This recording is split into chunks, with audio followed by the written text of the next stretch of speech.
Mobile ছেড়ে মাঠে আসো স্লোগানে লাউবেরিয়ায় জমজমাট ভলিবল টুর্নামেন্ট।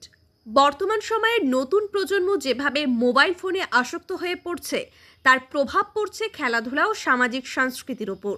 সেই পরিস্থিতির মধ্যে খেলাধুলার প্রতি যুব সমাজকে আবারও আকৃষ্ট করতে রাজনগর ব্লকের অন্তর্গত লাউবেরিয়া স্পোর্টস অ্যান্ড কালচারাল ক্লাবের উদ্যোগে আয়োজন করা হলো এক জমজমাট ভলিবল টুর্নামেন্ট।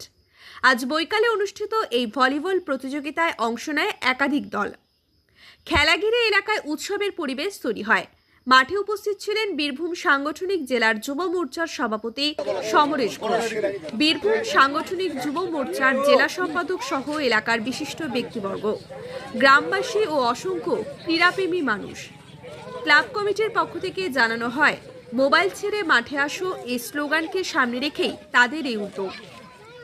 বর্তমান সময়ে মোবাইলে অতিরিক্ত ব্যবহার নতুন প্রজন্মকে ধীরে ধীরে খেলাধুলা থেকে দূরে সরিয়ে দিচ্ছে। তাই যুব সমাজকে আবারও মাঠমুখী করতে এবং খেলাধুলার প্রতি আগ্রহ বাড়াতেই এই ভলিবল প্রতিযোগিতার আয়োজন করা হয়েছে। Bureau report, Dooars news 24।